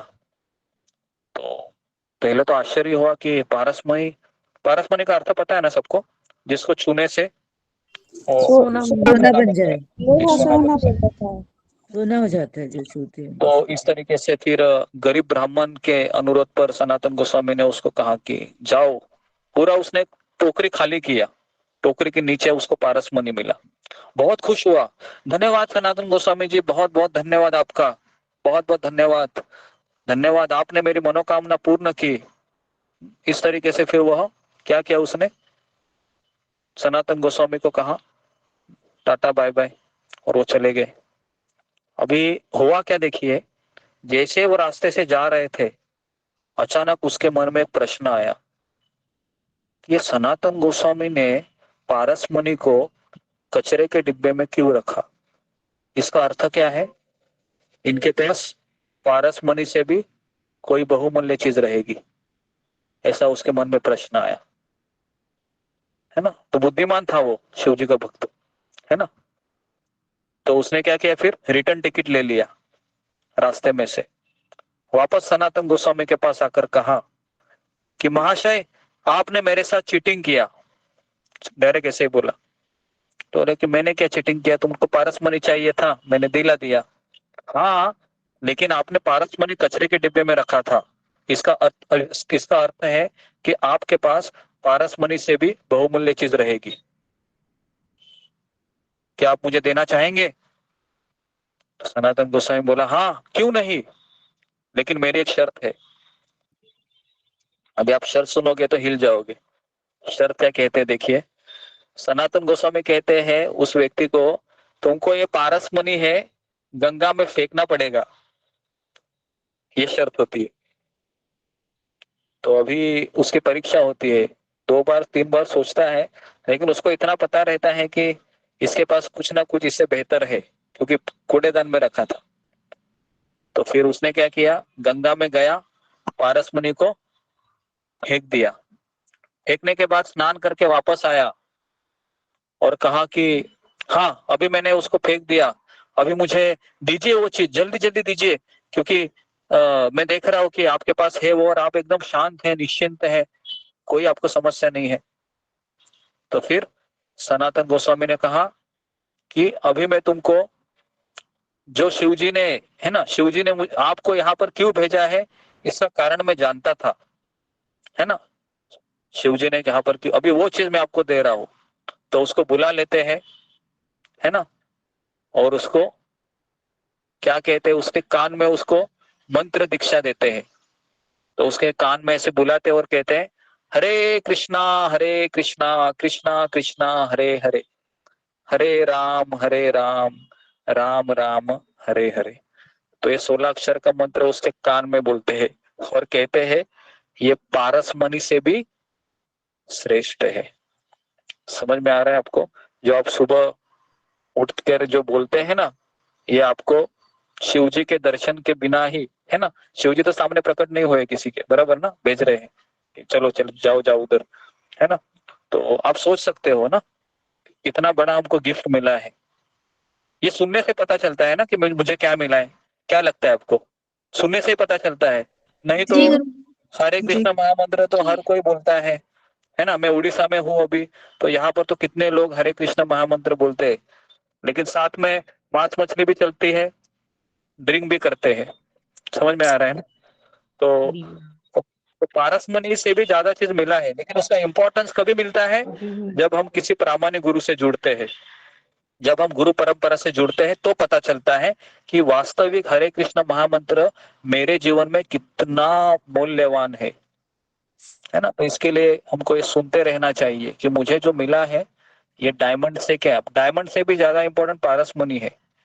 लेकिन अभी हमारा कैसा है ना, अभी मान लो कि मैं आपके सामने आपके घर में आकर बोलूं कि ये मेरे पास पारसमणि है, क्या करोगे? तो मन में एक संशय तो आएगा ही आएगा कि प्रभु जी वो दे दो मुझे पारसमणि, तो हरे कृष्ण मंत्र भी करूंगी, 3 बजे उठूंगी भी, है ना, लेकिन वो पारसमणि भी दे दो। ऐसा कितने लोग ऐसा करेंगे? सच सच बोलो, कोई अभी नहीं नहीं करेंगे। करेंगे गुरुजी, अभी जरा भी नहीं आएगा उसको मन में। डायमंड से ठीक, और अगर कोई नहीं करेंगे तो बहुत अच्छा है एक जी तरीके से। गुरुजी, अभी तक पता चल गया है कि उससे भी मैं, उससे भी बहुत मूल्यवान है महामंत्र। अभी कोई नहीं बोलूंगा हाँ करके चाहिए। जी जी। नहीं गुरुजी, अभी मेरे अंदर से लोभ तो गया नहीं है, तो मैं तो कर सकती हूँ। हाँ, तो मेरे अभी क्या अंदर तो हुआ बहुत है अर्थ भरा है। कि हाँ, तो शिवजी है, तो एक इस कथा से हमको ये चीज स्पष्ट होती है कि शिवजी की सबसे बड़ी कृपा वही होती है कि वो उसके भक्तों को किसके पास भेजते हैं? कृष्ण भक्त के पास भेजते हैं। ये सबसे बड़ी शिवजी की कृपा होती है ना। और शिवजी की सबसे भयानक कृपा क्या होती है? जो उसको सब कुछ देते हैं, है ना, सब कुछ देते हुए उसके एक्चुअली भयानक कृपा होती है, लेकिन समझ नहीं पाते हम। उनको लगता है अरे मेरा शिवजी कितना अच्छा है, देखो तुम्हारा कृष्ण देखो तुमको भिखारी रखा है, और मैं हमारा शिवजी देखो माला माल किया है। समझ में आ रहा है? ऐसा भी बोलेंगे लोग आपको, अरे तुम्हारा हमारा शिवजी देखो कितना सब, लेकिन उन्हें जानते नहीं है कि उस माला माल से क्या होने वाला है अगला जन्म फिक्स। पुनरपि जननम पुनरपि मरणम पुनरपि जननी जठरे शयनम हे संसारे महदुखारे कृपया पाहे पारे मुरारे, है ना, ये चलता रहेगा। फिर तो क्या चाहिए आपको? शिवजी का स्पेशल मर्सी चाहिए या वो खतरनाक मर्सी चाहिए? अगर आप व्रत कर रहे हो तो है ना। तो इस तरीके से ये बनता है। तो इसके लिए कई लोग हैं अभी, शिवरात्रि लोग मैक्सिमम इसलिए करते हैं कि उनको ऐश्वर्य मिले या उनको अच्छा पति मिले, मतलब इस संसार का ही चीज चाहिए, इसके लिए करते हैं। कोई इसलिए करता है क्या कि शिव जी मुझे प्रसन्न हो और मुझे कृष्ण के पास ले जाइए। तो बहुत ऐसे कम रहेंगे तो भी। ओके, तो ये थोड़ा सा मैंने आपको महाशिवरात्रि के बारे में थोड़ा सा चीज बताया, हालांकि बहुत कुछ बताना था, लेकिन हमारे क्वेश्चन आंसर ज्यादा चले, तो इसके लिए मैं हरे कृष्णा, दंडवत प्रणाम। जी प्रभु जी, जैसा आपने बोला प्रभु जी, भगवान से मांगना चाहिए कि हमें भक्ति मिले, शिव जी से मांगना चाहिए। प्रभु जी, मैंने कई बार भगवान से सच्चे मन से प्रार्थना की है कि मेरे को भक्ति मिले और मेरी मेरी जो संसारिक कामनाएं वो कम हो, लेकिन प्रभु जी ऐसा दिखा क्यों नहीं? क्या मेरी प्रार्थना में कोई त्रुटि थी या फिर मैंने सच्चे मन से नहीं की थी? क्यों नहीं हुआ प्रभु जी ऐसा? एक्चुअली अभी आप यहाँ पर आए हैं तो मैं ऐसा देख रहा हूँ कि कृष्णा ने आपको ग्रीन सिग्नल दे दिया है, बराबर है। यहाँ पर तो कोई ऐसे आ नहीं सकता है, क्योंकि ये एक तरीके से ये कृष्णा का सत्संग है, हम गीता के ऊपर ही बोलते हैं, है ना। लेकिन हर एक चीज का एक समय रहता है, समय रहता है, मतलब कब किस तरह से। अभी आप यहाँ पर आए हैं, लेकिन आपके अंदर कृष्ण भावना बहुत तीव्र स्वरूप से तभी प्रकट होगी जब धीरे धीरे जब आप कृष्ण की तरफ और बढ़ेंगे और बढ़ेंगे और बढ़ेंगे। तो इसके लिए कुछ चीजें हमें समय के ऊपर छोड़ना चाहिए, हमें प्रार्थना करते रहना चाहिए, और समय हमें फिर एक दिन क्या करेगा, पूरी तरीके से कृष्ण भावना में तल्लीन करेगा। जैसे मैं जब पहली बार आया था कृष्ण के मंदिर में, इस्कॉन में, तो मैंने कभी सोचा भी नहीं था कि मुझे इस तरीके से मुझे जीना होगा। लेकिन जैसे दिन बढ़ते गए, साल जाते रहे, है ना, काफी साल गए, और उसके बाद फिर एक हैबिट हो गया कि इसके बिना अभी हम रह नहीं पाते। तो ऐसा ही होता है बाद में, है ना। तो एक नशा हो जाता है कि सुबह मैं उठूंगा नहीं, तो एक नशा हो जाता है सुबह उठने की, माला करने की, भक्तों का संग करने की, है ना। लेकिन ये धीरे धीरे होता है। वो आपकी प्रार्थना को उत्तर दे रहे हैं, लेकिन भगवान है वह क्यों आपकी प्रार्थना है उसका उत्तर देने में विलंब प्रभु जी लगाए। बहुत अच्छा बताया आपने। हाँ प्रभु जी, आपने बहुत अच्छा बताया, मेरा डाउट क्लियर हो गया। एक छोटा सा प्रश्न का जवाब दीजिए प्रभु जी, बड़ी विनती हो गई आपसे, मैं काफी दिन से चाह रहा, मेरा हाथ टूटा इसलिए मैं आ नहीं पा रहा था प्रभु जी। मतलब ये प्रभु जी, ये वैष्णव अपराध से कैसे बचे? क्योंकि हम बार बार इतना डर लगता है और मन में हो जाता है, और प्रभु जी इसके बाद लगता है हरिनाम करते हैं, अरे हमने अपराध कर दिया तो हरिनाम भी काम नहीं करेगा, और मन इतना टेंशन में डूबा रहता है कि हरिनाम भी ढंग से होता नहीं। इसके लिए क्या करें प्रभु जी, ये बता दीजिए जरा। नहीं, वैष्णव अपराध के लिए मैंने आज सुबह भी कहा था कि वैष्णव अपराध अगर हमारे से होता है तो हमें उनके चरणों में हमको माफी मांगनी चाहिए, उस वैष्णव को गिर के, या उसको फोन करके बताना चाहिए कि मैंने आपके प्रति अपराध किया, मुझे क्षमा कीजिए। तो वो वैष्णव आपको क्षमा करेंगे। लेकिन अगर हम नहीं बोलेंगे तो वो कंटिन्यू चलता रहेगा, और फिर कृष्णा हमको भक्ति से दूर लेके जाते हैं। और ऐसे कई बार होता है। भक्तों के संगति में सबसे बड़ा दुष्परिणाम यही है कि वैष्णव अपराध हो जाता है, और कुछ और भक्तों का संगत हो तो एक मिश्री की तरह होता है, या एक मधु की तरह होता है। लेकिन इसमें समस्या यही होती है कि अगर हम ईर्ष्या करते हैं भक्तों के ये सत्संगों में, तो फिर हमें भगवान कृष्ण का एक पैर देखा है आपने कृष्ण का कैसे रहता है, देखा है ना, पीछे रहता है ना। तो फिर वो फुटबॉल की तरह किक मार के निकाल देते हैं हमें। तो इसके लिए आप सब, मैं सबसे अनुरोध है यहाँ पर, जब भी आप लेक्चर में आओगे तो मैं हमेशा बोलता हूँ, आप लॉगिन होने के बाद उनके चेहरे मत देखिए, ये समझिए कि इन सबके 4 हाथ है, लेकिन मुझे 2 ही हाथ दिख रहे हैं क्योंकि मैं बद्ध हूँ। समझ में आ रहा है ना, क्योंकि हर एक भक्त यहाँ पर कृष्ण को समर्पित है, और ये थोड़े ही समय के बाद भगवत धाम चले ही जाएंगे। और अगर मैं इनमें कुछ दोष देखूं तो उसमें मेरा विलंब हो सकता है, इस तरीके से। ओके जी। और किसी का कुछ प्रश्न है? बहुत बहुत धन्यवाद, बहुत बहुत धन्यवाद, दंडवत प्रणाम महाराज। बहुत और किसी का प्रश्न है तो थोड़ा सा क्वेश्चन आंसर हम करते हैं आज। मुझे पूछने के लिए 15 मिनट है, तो 10-15 मिनट क्वेश्चन आंसर करता हूँ मैं जी। किनका प्रश्न रहेगा बताएं जी। यशी का बोल। गुरुजी हमारी शिफ्ट करा तो आधी अधूरी रहेगी। जी बोलिए। जी प्रभु जी, कृष्ण तो हमारे कुछ नहीं है, लेकिन ये पूछना है जैसे हम किसी देवी देवता की पूजा करके कई कई जन्मों के बाद यहाँ भगवान की भक्ति में आते हैं, तो ये लेकिन जिसने इस जन्म में किसी देवी देवता की पूजा नहीं की हो, सिर्फ भगवान को अपने मन में ही रखा हो कि हाँ कृष्ण है भगवान, लेकिन पूजा कभी नहीं की हो और वो भी भक्ति में आ गया है, तो वो किस तरह से आया होगा प्रभु जी? ओके, तो ऐसा भी हो सकता है कि जैसा इन्होंने कहा कि कभी कभी हम देवी देवताओं की पूजा न करते हुए भी आ सकते हैं। हाँ, ये भी संभव है। जैसे अभी प्रभुपाद जी जब अमेरिका में गए थे तो काफी हिप्पी लोग थे, है ना। तो अभी हिप्पी लोगों ने कभी कृष्ण इनको जानते थे क्या? गणेश जी को, दुर्गा को नहीं जानते थे। लेकिन एक शुद्ध भक्त है, वो अगर कृपा करता है, चाहे वो किसी भी अवस्था में हो, पशु स्तर में भी हो, तो भी वैष्णव बन जाता है ना। तो ये भी एक दूसरा मार्ग है जिसको कहते हैं शॉर्टकट, भक्ति का शॉर्टकट। किसी शुद्ध भक्त का दर्शन हो जाए और उनसे आप प्रभावित हो जाए, इतने प्रभावित हो जाए कि ये जो बोलेगा वही मैं करूंगा। ऐसा भी होता है ना। जैसा अगर आप किसी से प्रभावित होते हैं तो ये बोलेगा तो मैं सब कुछ करूंगा। तो उसी तरह से प्रभुपाद के वो हिप्पी लोगों को प्रभुपाद इतने अच्छे लगे कि इन्होंने सोचा कि हम अमेरिका छोड़ने को भी तैयार है, रशिया छोड़ने को भी तैयार है, बस हम इस प्रभुपाद के पास सच जाना चाहते हैं। तो ये प्रभुपाद के पीछे पीछे उनकी धोती पकड़ते चलते थे, है ना। तो इसको कहते हैं शॉर्टकट।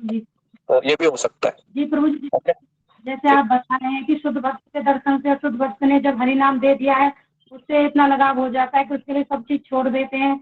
और उसको तो क्या उसको हम भगवान रूप में देख सकते हैं प्रभु जी, कि वही हमारे कृष्ण है, वही भक्ति है हमारे गुरु के रूप में जो हमको इस नाम को दिए हैं? ऐसा एक्चुअली कहा जाता है कि भगवान श्री कृष्ण है, ये गुरु के रूप में अवतरित होते हैं, है ना, और उसको मार्गदर्शन करते हैं। तो ये जब हमने आईटीसी कोर्स किया था, इस्कॉन डिसाइपल कोर्स, तो उसमें भी यही चीज बताई गई है कि शिक्षा गुरु, दीक्षा गुरु, ऐसे दो प्रकार के गुरु होते हैं। और वह उनको बेसिकली वह जैसे हमारे आचार्य विश्वनाथ चक्र ठाकुर भी कहते हैं, यस्य प्रसादात भगवत प्रसादो। तो जब तक वो गुरु की कृपा नहीं होती है तब तक भगवान की कृपा नहीं होती है। तो उसके लिए एक तरीके से उस शिष्य के लिए गुरु ये भगवान की तरह ही होता है, लेकिन वह उसको ये पता होता है कि ये भगवान का ऐसा प्रतिनिधि है जो भगवान से इसका बहुत लगाव है और भगवान का भी इनके प्रति लगाव है। तो इस तरीके से वो उस व्यक्ति को देखता है और उसको ये पता होता है कि जैसे अभी शबरी को भी मातंग मुनि मिले थे और मातंग मुनि ने शबरी को कहा था कि प्रभु रामचंद्र तुमको मिलेंगे, और अपने गुरु के वाणी को वो जिंदगी भर पालन करते रही और उनको राम जी मिल गए। बराबर है ना। तो वो अभी मुझे पता है वो हमेशा किसका स्मरण करती थी? राम जी का स्मरण नहीं करती थी। वो शबरी किसका स्मरण करती थी? अपने गुरु का स्मरण करती थी, क्योंकि गुरु ने आदेश दिया था कि तुमको रोज ये करना है। तो एक तरीके से एक शिष्य के हृदय में हमेशा भगवान से भी ज्यादा गुरु के आदेश का निवास ज्यादा होता है। तो ये इतना हम कह सकते हैं। ठीक है, ओके। जी गुरु जी, जैसे गुरु हमें कोई भी आदेश करते हैं भक्ति के मार्ग पर चलने के लिए, तो हम उसको यही भाव लें कि ये हमारे भगवान के ही हमारे लिए प्रेरणा है, आदेश है, जिनको हमें स्वीकार करना ही करना है। हाँ जी जी, इस तरीके से वो आपको अंदर से प्रेरणा आती होगी ना, अंदर से ही वो लगता है, अंदर से लग रहा है मतलब वो सही चीज है ना। कभी कभी अंदर से नहीं लगता है, हमको लगता है कि और हमें दूसरी जगह जाना चाहिए। तो इसका समझने का फिर शायद ये मेरे नहीं है, दूसरी जगह में खोजती हूँ इस तरीके से। लेकिन अगर आपको अंदर से लगता है तो फिर समझ लीजिए कि कृष्ण का सिग्नल है, इस तरीके से। ठीक है, ओके जी। गुरु जी मैं एक चीज पूछना चाह रहा था, गुरु जी मैं एक चीज और पूछना चाह रहा था। अभी आपका टर्न हो गया है तो यहाँ पर काफी लोग हैं, तो अगर आपको मुझे मेरे से व्यक्तिगत बात कीजिए अगर आपको करना है तो। ठीक है, मैं आपको समय दूंगा। ठीक है, प्रियंका सहगल माता जी। हरे कृष्णा गुरुजी, पंचांग प्रणाम। जी, गुरुजी बोलिए। मेरा प्रश्न है कि जैसे अब हमें आपको हमने अपने गुरु रूप में मतलब एक्सेप्ट करा है, आध्यात्मिक गुरु, जो कि बहुत अच्छी बात है, हमें आप मिले हैं गुरुजी। लेकिन जैसे हमारे परिवार के जो गुरु हैं उनकी भी फोटो हमारे मंदिर में रखी हुई है, तो क्या मैं प्रभुपाद जी का स्वरूप लाके उसमें रख सकती हूँ? नहीं, प्रभुपाद जी को आप रख सकते हैं, नहीं प्रभुपाद जी को रख सकते हैं आप अल्टर में। और मैं चाहता हूँ कि आप सभी लोग एक राधानाथ महाराज की जो है ना प्रतिमा है उसको भी आप एक फ्रेम करके सब लोग रखिए, क्योंकि हमारे भी गुरु है और हम उनसे प्रेरणा सब लिए हैं। तो हाँ जी, अगर आप उन्हीं को रखेंगे तो पूरा कंप्लीट हो गुरुजी जाएगा, है ना? एक चीज और प्लीज बता दीजिए, जैसे कि मेरे हस्बैंड है वो नॉनवेज ड्रिंक वगैरह सब कुछ करते हैं, लेकिन वो भक्ति भी कर रहे हैं, मतलब कृष्ण की तो नहीं कर रहे हैं, वो ऐसे ही मंदिर में जाते हैं, मतलब थोड़ा बहुत ही करते हैं, ज्यादा तो करते नहीं है। तो क्या वो सही है? मतलब वो नॉनवेज जैसे नहीं, वो छोड़ नहीं रहे हैं, ड्रिंक भी नहीं छोड़ रहे हैं, कुछ भी नहीं छोड़ रहे हैं। हाँ, तो उनको अगर बेसिकली क्या है ना, नॉनवेज खाना, ड्रिंक करना, और अगर वो कृष्ण की भक्ति कर रहे हैं, लेकिन फिर भी एक प्रॉपर व्यक्ति से जुड़ना चाहिए ना, किसी से सलाह लेनी चाहिए, तभी वो सब छूट सकता है। तो फिलहाल है आप आपके हस्बैंड के बारे में जब तक वह भक्ति मार्ग में नहीं आएंगे तो इनका वो सब चलता ही रहेगा, नॉनवेज खाना, ड्रिंक करना। तो अभी मैं तो आपको यही सुझाव दूंगा कि आप उनको प्रसाद खिलाते रहिए, सत्संग की 2 बातें कभी बताते रहिए जब मूड में रहेंगे, और धीरे धीरे धीरे धीरे। गुरुजी हरे कृष्णा गुरुजी। एक मिनट विनोद मत आता हूँ मैं आपके पास। हाँ, हो गया आपका क्लियर? क्या कर सकते हैं? हाँ गुरुजी उनके लिए एक माला कर सकती हूँ मैं? हाँ, माला कर सकते हो, अगर आपकी इच्छा है तो कीजिए। लेकिन आप इसके लिए ये मत सोचिए कि मैं माला कर रही हूँ तो वो भक्ति में आएगा, वो कृष्ण के ऊपर डिपेंड रहेगा। ठीक है? ओके ओके ओके गुरुजी हरे कृष्णा गुरुजी। हाँ हाँ, हरे कृष्णा गुरुजी। गुरुजी मेरा तो नहीं छूट रहा है, मांस मछली अभी मैं खा रही हूँ, मुझे अफसोस हो रही है कि मैं खा रही हूँ, लेकिन नहीं छूट रहा गुरुजी। मैं समझा नहीं आप क्या बोल रहे हैं। जैसे मैं भी अभी खाना शुरू मैं अभी खाती हूँ, जैसे आप उनके हस्बैंड खाते हैं मांस मछली, वैसे मैं खाती हूँ, अभी तक मेरा नहीं छूटा है कुछ भी। हाँ, मैं तो जाप आप कर रही 16 हूँ। माला कीजिए ना, सुबह 4 बजे उठ के 16 माला कीजिए हमारे साथ, है ना? तो चला आपके जाएगा, साथ गारंटी देता हूँ मैं। 15 दिन, 1 साल, 1 महीने में भी चला जाएगा। और आप रेगुलर 3 सेशन आप अटेंड कीजिए कंटिन्यू, 15 दिन, मैं 1 महीना, है ना? चला दो जाएगा। तो करती हूँ, 2 करती हूँ, हाँ 9 ठीक है, बजे वाला और धीरे 3 धीरे चला बजे। जाएगा, धीरे धीरे चला जाएगा ना, क्योंकि ये करोड़ जन्म से चला रहा है ना हमारा, तो समय लगेगा, लेकिन आप बने रहिए, एक दिन जरूर जाएगा। ठीक है? तो इससे आप निश्चिंत रहिए, कुछ चीजें समय के ऊपर छोड़ दीजिए ना, क्योंकि हमारे कर्म कितने भयानक हैं ये हमको पता नहीं है कि हमें क्या क्या मतलब पिछले जन्म में हमारा हुआ होगा, तो इसके लिए थोड़ा सा समय के ऊपर छोड़ दीजिए। हरे कृष्णा प्रभु जी। हरे कृष्णा। ओके, तो मैं हरे यहाँ पर कृष्णा प्रभु रुकता जी। हूँ। हाँ प्रभु जी मेरा एक प्रश्न है, जब मैं जपा करती हूँ तो कभी कभी मुझे मूवमेंट उल्टी के जैसा आता है, तो किस कारण आता है प्रभु जी मुझे? हरे कृष्णा। हरे कृष्णा प्रभु जी। हाँ, हरे कृष्णा। माफ कीजिए, अभी मुझे रुकना पड़ेगा क्योंकि अभी हमारा स्टेशन आ गया है, तो बाकी क्या आप मुझे डायरेक्टली व्हाट्सएप कर सकते हैं, मैं रिप्लाई दे दूंगा। तो मैं यहाँ पर रुकता हूँ। हरे कृष्णा, हरे कृष्णा, कृष्णा हरे हरे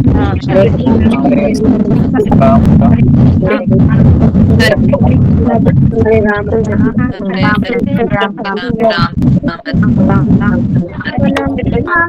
प्रभु जी दंडवत। हरे प्रणाम।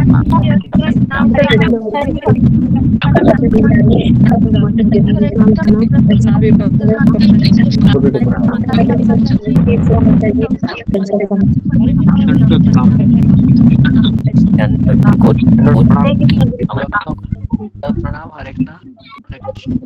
काम को धन्यवाद गुरु जी।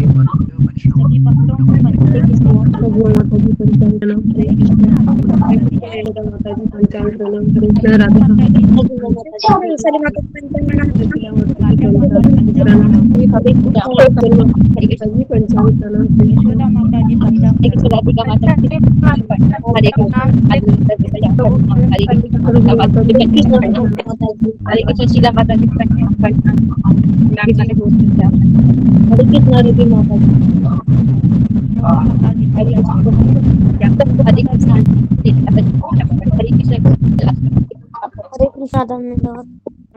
हरे कृष्णा। सुलेखा माता जी हैं, चले गए। हरे राम हरे राम। हरे कृष्णा।